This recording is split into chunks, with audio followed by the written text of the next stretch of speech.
Olá, tudo bom com vocês? Estou aqui mais uma vez para a gente falar sobre o nosso livro, mais um capítulo. E como eu já disse antes, isso daqui é uma coisa extremamente caseira, não vai ter edição. E claro, vai ter erros, essas coisas, mas é como se eu estivesse conversando com vocês, como se a gente estivesse fazendo uma reunião, né? Para a gente poder tratar das coisas. E a primeira coisa que eu gostaria de fazer é orar para que a palavra de Deus seja eficaz aqui nesses momentos que nós teremos juntos. Pai, nós precisamos do Senhor.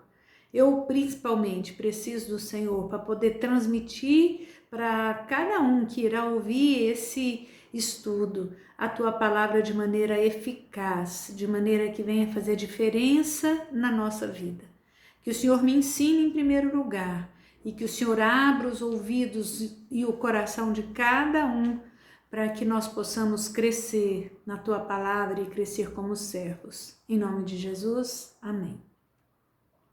Bom, meninos, relembrando, né? Estamos estudando o livro Coração do Artista, de Rory Noland, um livro muito bom. Eu aconselho vocês a comprar o livro e ler o livro, ainda que seja devagarzinho, entendeu? Um dia vai acabar, um dia vai chegar ao fim. Porque o resumo que eu faço é uma coisa muito compacta de tudo aquilo que eu tenho visto e tenho aprendido, né? E hoje nós vamos tratar sobre o artista na comunidade. E a primeira coisa que eu gostaria de perguntar, porque a gente vai falar um pouquinho sobre relacionamento, né? Como eram resolvidos os conflitos de relacionamento na sua casa, na sua família, na família em que você cresceu? Como que vocês resolviam isso? Quando tinha um atrito, uma briga, uma confusão, como era isso? E eu queria que você ficasse com esse pensamento, com esse questionamento na sua mente, né? A igreja é um agrupamento de artistas, né? De pessoas que têm dons, que têm talentos, que sabem fazer coisas excepcionais, que Deus dá coisas excepcionais para a gente fazer, para a gente executar. Então, é um conjunto de artistas. Mas fazer com que isso funcione, com que esse time caminhe de maneira adequada, não é uma tarefa fácil. São pessoas diferentes, temperamentos diferentes, dons diferentes, o estilo de vida, a maneira com que a pessoa foi criada, tudo é diferente. Então, fazer com que essa equipe funcione não é uma tarefa fácil, mas nós precisamos de comunhão. Todos nós precisamos de comunhão, né? Até aquela pessoa mais introvertida, aquela que fala, eu não sou de muitos amigos, nós precisamos de comunhão, nós precisamos de amigos, nós precisamos de pessoas, nós precisamos de relacionamentos. Deus nos fez, nos criou para o relacionamento. E às vezes a gente tem dificuldade com relacionamento porque relacionamento, em primeiro lugar, relacionamento dá trabalho. Né? Não existe um relacionamento assim, é muito fácil, é easy. Não tem. Todos os relacionamentos que nós mantemos, todos eles dão trabalho. Até aqueles relacionamentos com as pessoas que você mais ama, que você mais quer bem, todos os relacionamentos dão trabalho. Segunda coisa, eles não acontecem do dia para a noite. Eles precisam precisa de tempo para eles acontecerem, né? Tempo de convívio, tempo de caminhar juntos. E a terceira coisa é que eles exigem cultivo, eles precisam ser cultivados. Então, se nós não cultivarmos os relacionamentos, eles vão morrer. Se você nunca liga para o amigo, se você não entra em contato com a sua família, por mais eu tenho sangue deles, né? Isso não adianta. Se não mantém esse cultivo, esse correr atrás, esse fazer a sua parte, esse relacionamento vai morrer. Então, muitas vezes as pessoas têm dificuldade com relacionamento por causa dessas coisas. Porque sabe que dá trabalho, porque precisa de tempo, porque exige cultivo, né? E um trabalho em equipe é uma bela maneira da gente mostrar e cultivar o nosso relacionamento. E ele é belo porque quanto mais a gente, tô falando dentro da igreja, esse trabalho em equipe, ele se torna mais bonito, porque quanto mais nós estamos juntos, mais nós poderemos oferecer coisas maiores ao Senhor. Muito mais do que aquilo que nós faríamos se estivéssemos sozinhos. Então, a igreja é lugar de comunidade, é lugar onde nós precisamos executar os nossos dons, os nossos talentos, todo mundo junto. E se você pertence a uma equipe, né, tem basicamente duas razões por você pertencer a essa equipe. Seja equipe de louvor, equipe de som, seja equipe que faz decoração, seja equipe que cozinha, equipe que serve em alguma área, que executa algum dom. Se você participa dessa equipe, basicamente por duas coisas. Primeiro, por causa dos seus dons e das suas habilidades. Se você não tivesse dom, se você não tivesse habilidade, você certamente não estaria nessa equipe. Então você tem dom, você tem habilidade que Deus te deu. Segundo, por causa da sua personalidade, pelo que você é, a sua pessoa, a sua postura, o seu jeito de ser completa a sua equipe, né? Mas o inimigo quer destruir essas equipes. Qual equipe, me fala, qual equipe da igreja que não tem ataques, que não tem confusão, que não tem brigas? E o inimigo quer destruir essas equipes justamente com isso, com fofoca, com briga, com intriga, com confusão, com diz que me disse. Ele quer destruir essa unidade, porque o inimigo veio para matar, para roubar, para destruir, e uma das coisas que ele quer destruir é a unidade, porque o Senhor Jesus falou que nós deveríamos ser um, e é justamente o contrário que o diabo trabalha, né? Para fazer com que a gente perca esse prazer da unidade, essa alegria de estarmos juntos. Existem 4 coisas que podem destruir uma equipe. O autor trabalha e que eu gostaria de mostrar para vocês aqui rapidamente. Primeira coisa, egoísmo, né? O egoísmo é você perder a visão do todo. Tem que ser do meu jeito, tem que ser a minha maneira, o meu modo que é legal, eu primeiro, a minha vontade, do jeito que eu quero, as músicas que eu gosto, o cenário que eu gosto, a comida que eu gosto, sei lá, não importa a área que você esteja, o egoísmo destrói. Segunda coisa, murmuração e reclamação. Que coisa dura, viu? Eu particularmente tenho muita dificuldade e assim fico muito desanimada de lidar com gente que reclama e murmura. E tem gente que reclama e murmura o tempo inteiro. Virou um hábito de vida, um estilo de vida, sabe? Reclama de tudo. Quando a coisa não acontece do jeito dele ou dela, a reclamação. Nossa, sabe quando reclama, vamos começar do clima, tá quente, tá frio, tem muita gente, tem pouca gente, o som tá alto, o som tá baixo, essa música é difícil, essa música é muito fácil, reclama das pessoas. Isso é como um câncer que vai se espalhando pela equipe. A murmuração, a reclamação faz um mal tão grande, mas tão grande, que se a gente tivesse consciência do tamanho do prejuízo que isso traz para a equipe, nós tomaríamos mais cuidado. Porque foi exatamente por conta da reclamação, da murmuração, que o povo ficou no deserto. Não é diferente agora. Muitas vezes equipes, né, seja de louvor, seja diaconia, seja alguém que serve em qualquer outra área, equipe de crianças, que trabalha com crianças, com adolescentes, muitas vezes a gente fica rodando, não sai do lugar, não cresce, não progride, e muitas vezes uma das razões é a murmuração, é a reclamação que não sai da boca da equipe. Muitas vezes a pessoa faz, mas faz reclamando, faz murmurando, faz lamentando, e isso não agrada o coração do Senhor. Ele quer que nós o sirvamos com alegria.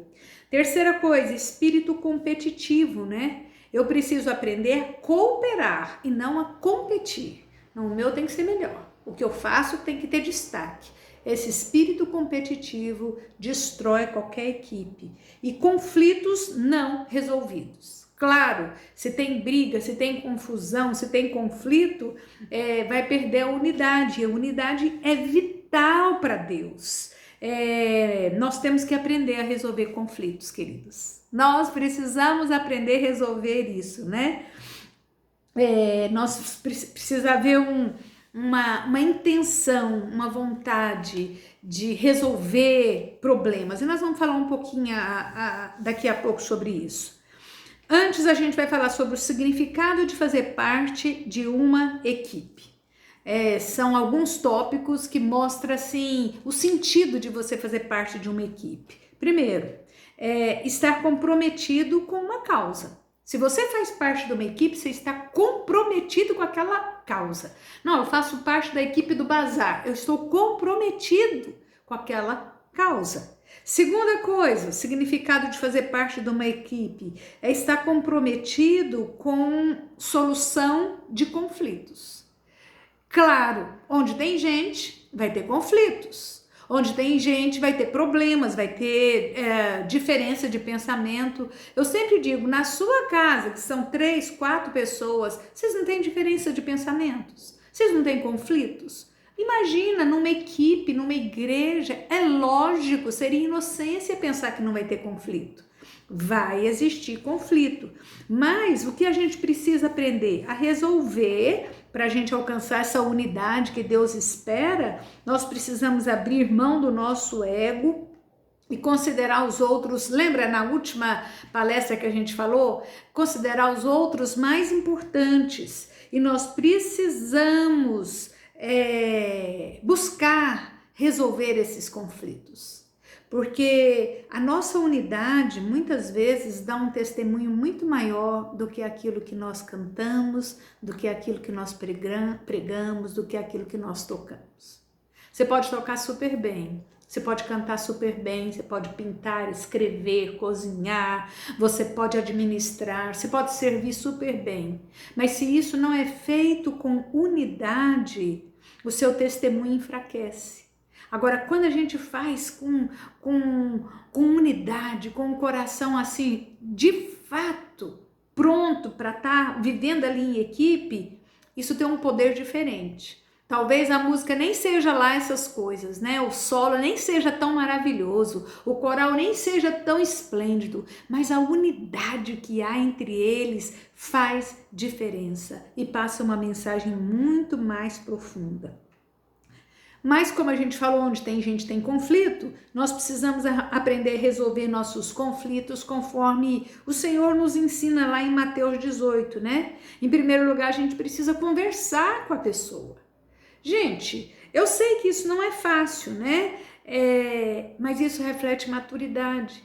Ao invés de eu falar para o fulano, para o Beltrano, para não sei quem, que Beltrano fez isso comigo, eu preciso pedir para Deus me dar maturidade para poder chegar até aquela pessoa com quem eu estou tendo algum problema, algum conflito. Talvez coisa pequena, talvez alguma coisa que eu entendi errado, talvez alguma coisa que a pessoa falou até sem querer, mas se a gente não vai direto na pessoa, isso pode crescer. Então, a palavra de Deus nos ensina, procure primeiro a pessoa, fale com ela, trate com ela, ore antes, fale com amor e expresse, olha, eu fiquei chateado, de repente eu tô errado, eu não entendi bem, mas aquilo que você fez, ou aquilo que você falou, a maneira como você tem agido, isso tem me deixado chateado. Segundo, se não resolveu só vocês dois, procure ajuda. A Bíblia fala que nós devemos que procurar ajuda, ou de líderes, ou de pastores, seja de quem for, para poder ajudar. É bom ter um mediador ali para ajudar a gente a resolver conflitos, né? Porque o conflito dentro da equipe derruba o grupo. Se tem uma pessoa que está em conflito com a outra ali dentro da equipe, vira aquele climão e vira uma confusão e derruba o grupo. Você não pode se deixar permitir ser usado pelo diabo para gerar esse tombo na sua equipe. Você precisa aprender a falar, Senhor, eu vou resolver esse conflito, porque eu não quero ser pedra de tropeço para minha equipe. E muitas vezes, fingir que tá tudo bem, não vai... tem gente que faz essa opção, né? Ah, faz de conta que tá tudo bem, ou então, está tudo bem. Mentira, não tá. Mentira, é horrível alguém fala tudo bem, quando na verdade não está. Nós precisamos de maturidade, né? Vá direto à fonte. Falar para o outro não ajuda, mas fale direto com a pessoa, conversa em amor. Vocês precisam ter maturidade espiritual. Quem não sabe resolver conflito porque não tem maturidade espiritual, né? E o artista, o autor conta de uma experiência que ele viveu entre dois membros da equipe dele, que estava na maior confusão e não sabia resolver o conflito, uma briga, e um não falava com o outro e tal, aquela confusão. E aí, quando ele foi checar e ver e tentar resolver, ele descobriu que o problema é que os conflitos, a maneira como eles viveram os conflitos deles, nas casas, nas famílias deles, a maneira como isso era resolvida era uma maneira errada. Então tem casa que a pessoa está em conflito com outra e que faz, não conversa com você. Fica emburrado, vai pro canto, ignora, finge que não tá ali, dá um gelo, né? Ou então gente que grita, gente que berra, gente que agride, gente que é agressiva. E foi a maneira como eles foram criados na família deles, refletiu nos conflitos que eles tinham de resolver naquele problema, naquele momento. E é por isso que eu falo, como você, na sua família, onde você cresceu, como os conflitos eram resolvidos. E se você reconhece que eles ou não eram resolvidos ou eram resolvidos de maneira inadequada, você precisa pedir para Deus te dar sabedoria para você aprender e mudar e resolver isso agora de forma diferente, né? E uma pergunta fica aqui. Há alguém com quem você precisa falar para resolver algum conflito na igreja, na sua equipe? Por favor, encare isso. Encare isso com maturidade, não dê espaço para o diabo. Fazer parte de uma equipe significa também, terceiro ponto, encorajar e apoiar. É tão importante a gente apoiar o outro, encorajar o outro, ter palavras de estímulo. Gente, nós precisamos disso. Nós precisamos de gente nos empurrando, nós precisamos de gente nos encorajando. Então, nós precisamos praticar isso em equipe. Quarto ponto, nós não podemos nos apegar ao nosso dom. Se eu acho que o meu dom é mais importante do que tudo, eu vou querer fazer as coisas só do meu jeito. Não pode ser assim. Eu preciso ser servo, eu preciso abrir mão, eu preciso pensar em equipe, eu não posso pensar só em mim. Quinto ponto, tentar trazer uma personalidade saudável para o grupo. E eu fiquei tão intrigada a hora que eu li isso, falei, o que significa tentar trazer uma personalidade saudável para o grupo? Gente, eu achei tão legal. Ele fala assim, a gente precisa ser saudável fisicamente, e aí ele tá falando de alimentação, de exercício físico, de descansar. Se você vai tocar no domingo de manhã, se você vou dormir 2, 3 horas da manhã, você vai chegar azedo no ensaio, você vai chegar quebrado lá, e aí o grupo todo vai ficar prejudicado. Então é você ter essa responsabilidade de ter uma personalidade saudável, de ser saudável também espiritualmente. Você já parou para pensar que nós somos canal onde Deus usa para passar a graça dele, a misericórdia, as bênçãos dele durante o tempo que a gente está ministrando. Mas se aquele canal está entupido, não vai passar. E nós não podemos permitir que a nossa vida, que o nosso comportamento, que a nossa fraqueza espiritual, que a nossa negligência com a nossa vida espiritual impeça esse fluir de Deus sobre a nossa vida, né? E outra coisa que ele fala de saúde também saúde, tentar ser saudável emocionalmente. Isso é bem legal, né? Aprender a lidar com a dor de maneira saudável. Nós precisamos disso. E às vezes, de repente você pensa, nossa, mas que exagero, eu tenho que cuidar do meu corpo, eu tenho que cuidar da minha vida espiritual, ler Bíblia, orar, isso tudo tem a ver sim com o momento que você vai estar lá na igreja, ministrando, trabalhando, servindo, seja onde for, em que área for, né? Mas se a gente pensar num atleta, o atleta, ele usa o melhor dele, ele se esforça, não só quando ele está na quadra, mas o estilo de vida dele reflete tudo aquilo que ele é fora de quadra também, né?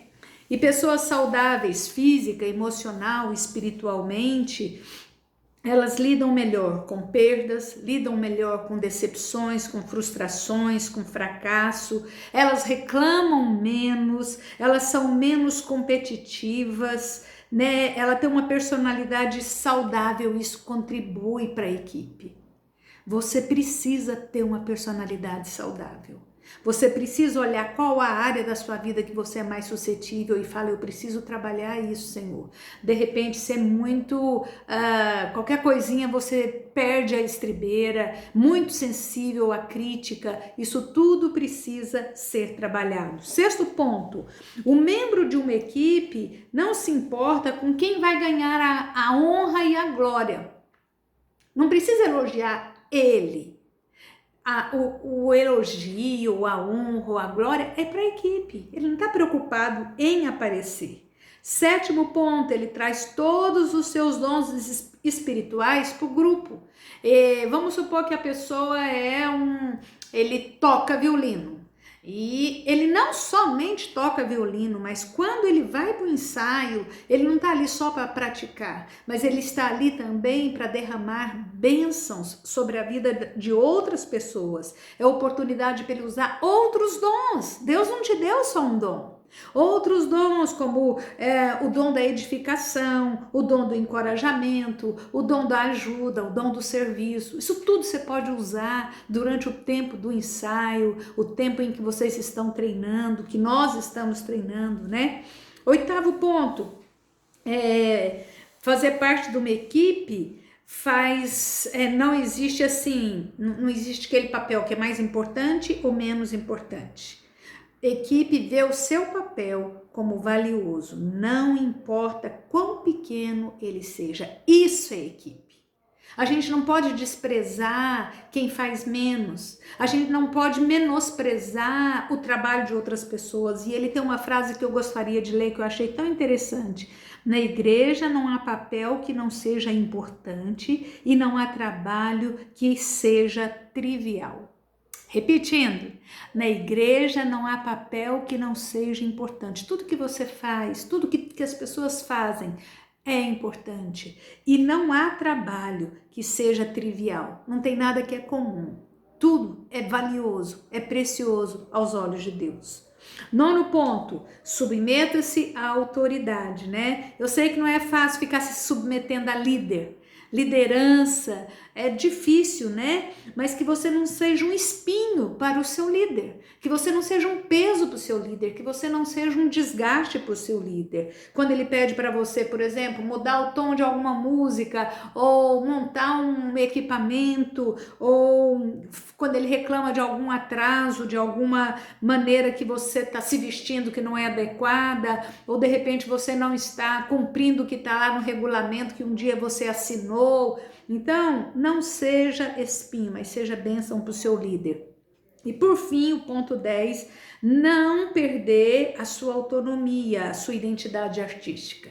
Você tem espaço para isso. É uma equipe, mas você tem um espaço para ser você mesmo, para expressar aquilo que Deus deu só para você, que você é tão especial, tão precioso.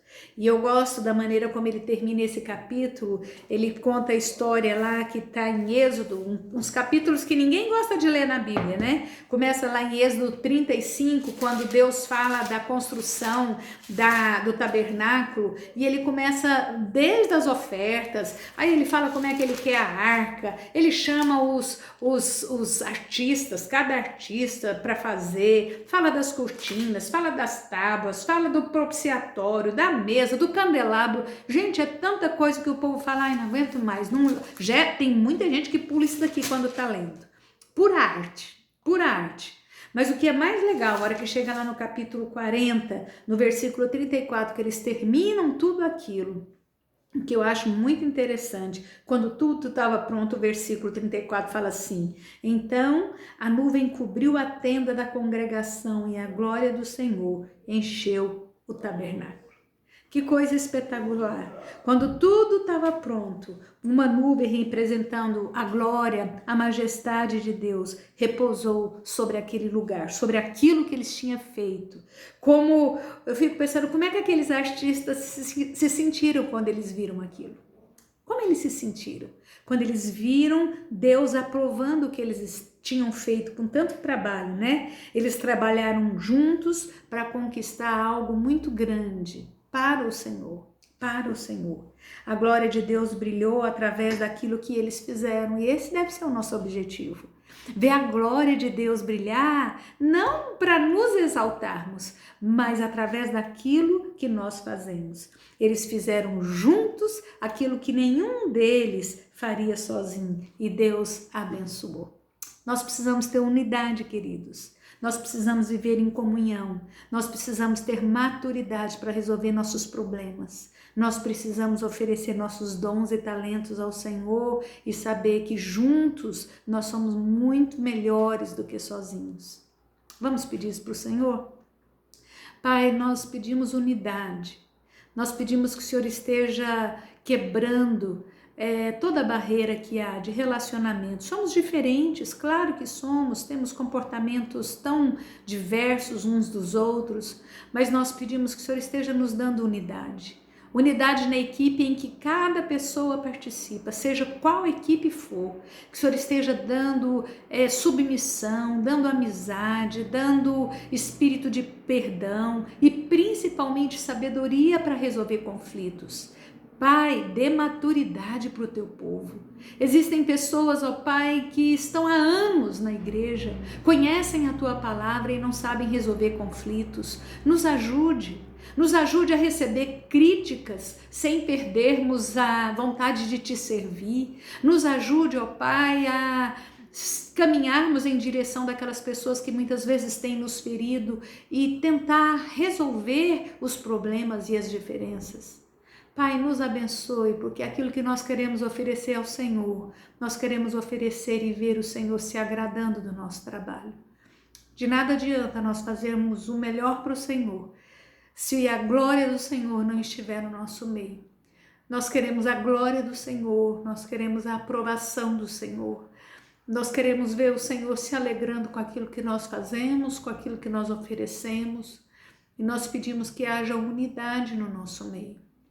Que haja comunhão, que haja alegria em te servir, que haja humildade, que haja desejo de oferecer o melhor para o Senhor. Aceita isso em nome de Jesus. Amém. Que Deus nos abençoe, viu, queridos? Beijão!